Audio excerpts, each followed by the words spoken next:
Su torno de dúplica, señor presidente.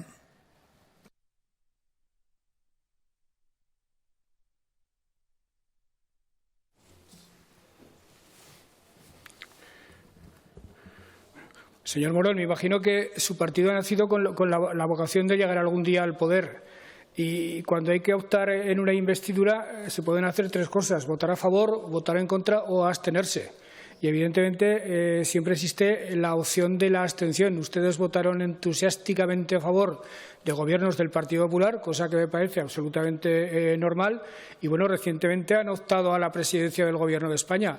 Y bien que se indignó el señor Abascal cuando el señor Casado no le devolvió el favor y le dedicó unas invectivas dignas de mejor causa. Por tanto, no digan ustedes que están absolutamente ajenos a lo que hagan los gobiernos cuyos diputados han apoyado, porque efectivamente ustedes están comprometidos hasta el fondo con lo que ocurra en Andalucía, con lo que ocurra en Madrid o con lo que ocurra en la ciudad de Zaragoza. Igual que los partidos correspondientes que están en los gobiernos de esas comunidades autónomas y ayuntamientos están comprometidos hasta el fondo con el hecho de que ustedes apoyaron su investidura. Lo de la vinculación de las medidas del Gobierno de Aragón con la tumba me ha parecido de mal gusto, señor Morón. Sencillamente me ha parecido de mal gusto. Lo que ocurrió en Aragón ocurrió igual en todos los países de Europa y en todas las comunidades autónomas. No había mascarillas, no había materiales de protección, las buscamos por medio mundo, las compramos a precios absolutamente desorbitados y, desde luego, vincular la inexistencia en un momento determinado de materiales de protección con la muerte de un sanitario me parece directamente de mal gusto. Dice usted que las ayudas como la del ingreso mínimo vital tienen que estar vinculadas a la búsqueda de empleo.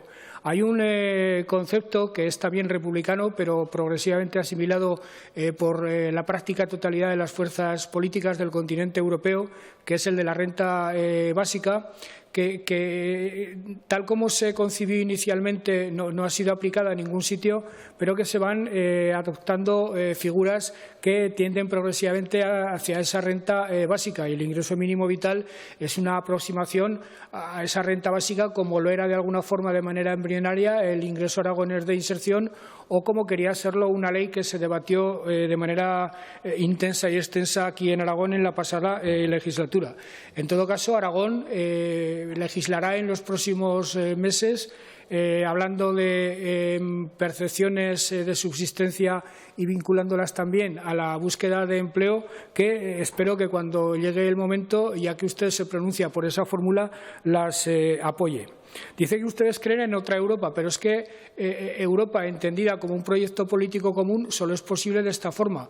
Una Europa hecha de la simple agregación de países o de naciones no es una Europa, sería volver a la realidad continental previa a la Segunda Guerra Mundial, y justamente lo que hicieron los países europeos después de la Segunda Guerra Mundial para evitar guerras fue no ceder soberanía, decidir compartir soberanía entre todos, que ese es el error que a veces se tiene en España, que se habla hemos cedido soberanía, no, compartimos soberanía entre todos. Los fondos no nos los cede nadie porque nosotros hayamos cedido previamente soberanía. Los fondos se deciden en un ámbito en el que España está decidiendo, y además es un decisor importante. Fue un acuerdo, señor Morón, que es uno de los éxitos políticos más importantes de la historia de la humanidad, entre conservadores, demócratas cristianos, liberales, socialdemócratas, después de 1945, que ha surtido efectos magníficos, un modelo político basado en la democracia liberal, el estado del bienestar y la economía social de mercado. No sé si ustedes creen en esos tres valores. Un modelo del que la Unión Europea se ha alejado en los últimos tiempos, pero que, por fortuna, o al menos así lo interpreto yo, con la aprobación del Fondo Europeo de Reconstrucción ha recuperado. Es decir, Europa creo que ha reencontrado su origen y su camino justamente con este Fondo Europeo de Reconstrucción, que a usted tampoco le gusta. Dice que hay que tomar decisiones sanitarias de acuerdo con criterios científicos. Ese razonamiento es absolutamente impecable, señor Morón. El problema es que hay muchos razonamientos científicos y muchos criterios científicos. No hay unanimidad en la comunidad científica.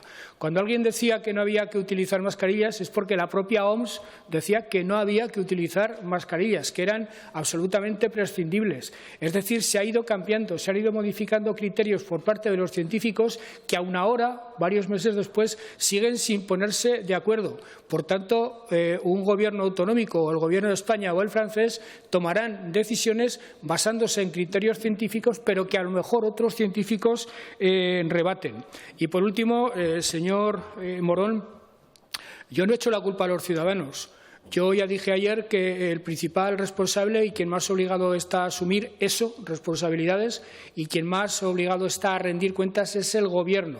Pero a continuación yo creo que todo el mundo tiene que asumir su alícuota parte de responsabilidad y desde luego los ciudadanos también.